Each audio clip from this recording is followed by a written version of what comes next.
अच्छा, तो बच्चों पहले मैंने इससे पहले आपको ये पार्ट पढ़ाया था त्योहार। आगे ये इसके प्रश्न उत्तर हैं जो मैं आपको इस पार्ट में समझाऊंगी, है ना। यहाँ पर ये व्याकरण भी है इसके साथ, वो भी मैं आपको साथ साथ समझा दूंगी। ओके, तो यहाँ पर ये शब्द अर्थ है। पहले तो प्रतिभाशाली माने योग्य, ठीक है। प्रमुख माने मुख्य।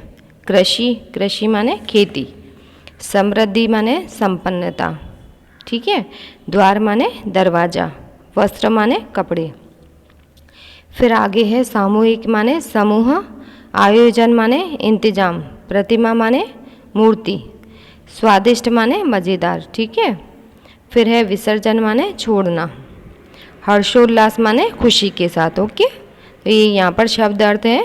इसमें क्या होता है, ये कठिन वर्ड होते हैं थोड़े से आपके लिए, तो उसका सरल हिंदी में इसका अनुवाद होता है, ठीक है। अभी आगे है मौखिक प्रश्न उत्तर। मौखिक प्रश्न उत्तर छोटे होते हैं। इसमें पहले दिया है रोहित कैसा लड़का था। जैसा कि हम ये पाठ पढ़ चुके हैं ना आगे के, रोहित कैसा लड़का था। तो रोहित कैसा लड़का था, रोहित प्रतिभाशाली लड़का है, ठीक है। कैसा लड़का था, प्रतिभाशाली लड़का था। ओके, तो फिर बाद में है रोहित का परिवार तमिलनाडु क्यों गया। जैसे आप गर्मियों की छुट्टियों में जाते हैं ना वैकेशन में, वैसे ही रोहित ने सोचा कि चलो इस बार पोंगल का त्यौहार हम जाकर अपने मामा के घर जाकर मनाएं, है ना। तो इसलिए वो रोहित पोंगल का त्यौहार मनाने के लिए गया, तमिलनाडु पोंगल का त्यौहार मनाने के लिए गया, ठीक है। फिर आगे है पोंगल का त्यौहार किससे संबंधित है। तो पोंगल का त्यौहार कृषि एवं फसल से संबंधित है। किससे संबंधित है, फसल एवं कृषि से। फिर आगे है पोंगल के दिन किसकी पूजा की जाती है। जैसा कि मैंने आपको इस पार्ट में सारा अच्छे से बताया था कि पोंगल के दिन 4-5 दिन ये त्यौहार चलता है। जैसे हम लोग गणेश चतुर्थी का त्यौहार मनाते हैं ना 10 दिन के लिए, वैसे ही ये त्यौहार भी 3 से 4 दिन मनाया जाता है। दीपावली भी 3 से 4-5 दिन की होती है। इसी तरह ये त्यौहार भी 3 से 4 दिन तक चलता है ना। तो ये इसमें पोंगल के दिन किसकी पूजा की जाती है, भगवान सूर्य देव की। फिर गणेश चतुर्थी का त्यौहार कौन से महीने में मनाया जाता है, ठीक है। तो ये कौन से महीने में मनाया जाता है, भाद्र पक्ष के महीने में मनाया जाता है गणेश चतुर्थी का त्यौहार। गणेश चतुर्थी का त्यौहार कहाँ कहाँ मनाया जाता है, मतलब कौन कौन से उसमें मनाया जाता है। तो ये त्यौहार गोवा में, महाराष्ट्र, गुजरात और आंध्र प्रदेश में भी ये त्यौहार बड़े धूमधाम से मनाया जाता है। सूर्य पोंगल के बारे में बताओ। इसमें ऐसा लिखा है प्रश्न कि सूर्य पोंगल के बारे में बताओ। तो इस दिन सूर्य भगवान की पूजा होती है और भोजन में पोंगल नामक विशेष खीर बनाई जाती है, ठीक है। उसके बाद है माटू पोंगल के दिन किसकी पूजा की जाती है। इस दिन खेती के काम आने वाले पशुओं की पूजा की जाती है, ठीक है ना। माटू पोंगल के दिन किसकी पूजा की जाती है, खेती में काम आने वाले पशुओं की, जैसे बैल, है ना। फिर आगे है सूर्य पोंगल के दिन बनने वाली खीर को क्यों ज़्यादा, मतलब बहुत ज़्यादा क्यों उबाला जाता है। तो उसका क्या, ये इस चीज़ से संबंधित है कि क्योंकि खीर में उफान आने का संबंध घर की सुख समृद्धि से होता है। मतलब जितना ज़्यादा उसमें उफान आएगा तो घर की सुख समृद्धि उतनी बढ़ेगी, ऐसा वहाँ के लोगों का विश्वास है, ठीक है। फिर आगे है मुंबई में गणेश चतुर्थी का त्यौहार कैसे मनाया जाता है। तो पहले दिन क्या करते हैं, पहले दिन गणेश जी की प्रतिमा खरीदते हैं या मिट्टी के बनाते हैं, ठीक है, और पूजा अर्चना करते हैं। उसके बाद पूजा अर्चना करते हैं और 10वें दिन प्रतिमा का विसर्जन कर दिया जाता है। इस तरह से धूमधाम से 10 दिन तक भगवान गणेश की पूजा की जाती है और 10वें दिन उनकी प्रतिमा का विसर्जन कर दिया जाता है। ओके, फिर आगे है सही उत्तर चुनकर राइट का सही का निशान लगाओ, ठीक है। अब इसमें ऑप्शन दिए हैं 3। तमिलनाडु का प्रमुख त्यौहार कौन सा है। तो होली तो है नहीं, दीपावली भी नहीं है, तो कौन सा है, पोंगल, है ना। तमिलनाडु का प्रमुख त्यौहार कौन सा है, पोंगल। अब इसमें लिखा है कि पोंगल के पहले दिन किसकी पूजा होती है। तो सबसे पहले दिन पोंगल में इंद्र देवता की पूजा की जाती है। किसकी, इंद्र देव की, है ना। तो यहाँ पर इंद्र पर सही का निशान आएगा। फिर है गणेश चतुर्थी में ज़्यादा प्रतिमाओं के दर्शन करने के लिए क्यों कहा जाता है, ऐसा क्यों माना जाता है कि ज़्यादा से ज़्यादा प्रतिमाओं के दर्शन करोगे तो क्या होगा। तो इसमें ऐसा है कि क्योंकि 10 दिनों तक जितनी अधिक हम गणेश जी की प्रतिमाओं के दर्शन करेंगे उतनी अधिक सुख समृद्धि बढ़ेगी, ऐसी मान्यता है। ठीक है, ऐसी हमारे यहाँ विचारधारा है। अब उसके बाद है नीचे दिए गए शब्दों के विलोम शब्द लिखिए। विलोम माने अपोजिट, उल्टे। ठीक है, जैसे प्यार का उल्टा क्या होगा, अपोजिट क्या होगा, विलोम शब्द नफरत। विशेष माने साधारण। ठीक है, सामूहिक माने ग्रुप में, है ना, और एकल माने अकेले। सामूहिक का क्या होगा, एकल। फिर है मंगल का अमंगल। सुख का उल्टा क्या होगा, विलोम क्या होगा, दुख। देव का उल्टा क्या होगा, दानव माने राक्षस होते हैं ना वे। ठीक है, फिर हर्ष माने खुशी, तो दुख माने दुख।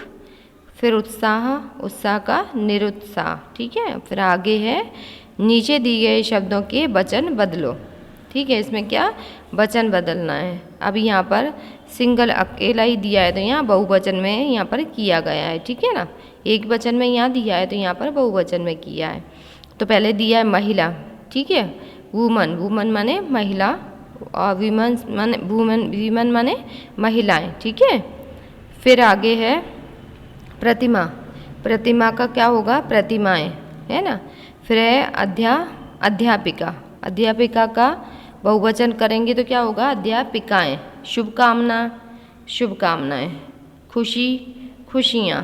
लड़कियाँ। तैयारियाँ। मिठाइयाँ। ठीक है ना। फिर आगे है नीचे दिए गए शब्दों के नए शब्द बनाओ। अब हमें शब्द बनाना है। जैसे सुखांत, तो हम क्या इसमें क्या बनाया है, उन्हें अपने हिसाब से एक उदाहरण हमें बना के दिया है। जैसे सुखांत दिया है तो हम सुखारी बना सकते हैं, सुखदायक बना सकते हैं, है ना। दिनांक तो दैनिक, दिनचर्या, रूपरेखा, रूपक, इस तरह से हम ये वर्ड बना सकते हैं, शब्द बना सकते हैं। ठीक है, शेष विशेष, शेषनाग, शेषफल, है ना। फिर वर्षगांठ, नववर्ष, नूतन वर्ष, है ना। फिर आगे है प्रतिभा शब्द में शाली जोड़ने पर एक और नया शब्द बन जाता है। जैसे प्रतिभाशाली, तो आगे दिया है शक्तिशाली, शक्ति प्लस शाली, धनशाली, तो शक्तिशाली, है ना। बलशाली, फिर है भाग्यशाली, फिर वैभवशाली। ठीक है ना। आगे है नीचे दिए गए शब्दों का वाक्यों में प्रयोग कीजिए। ये जो शब्द दिए हैं, त्योहार, किसान, हर्षोल्लास, प्रतिभाशाली, सामूहिक, है ना। तो इसमें जो मैंने वाक्य दिए हैं तो आप ये वाक्य भी आप लिख सकते हो। अगर आपके मन में दूसरे वाक्य आ रहे हैं तो वो भी आप अपने मन से लिख सकते हो, है ना। और ये सारी चीज़ें आपको बुक के ऊपर ही लिखना है, किताब के अंदर लिखना है ना। जिनके पास किताब नहीं है तो वो लोग नोटबुक पर लिख लें अच्छी तरह से, है ना। आगे है त्योहार, तो पोंगल का त्योहार दक्षिण भारत का प्रमुख त्यौहार है ना।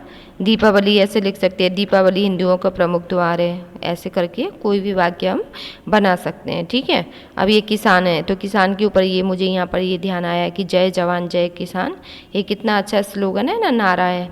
फिर है हर्षोल्लास, तो होली का त्यौहार हर्षोल्लास के साथ मनाया जाता है।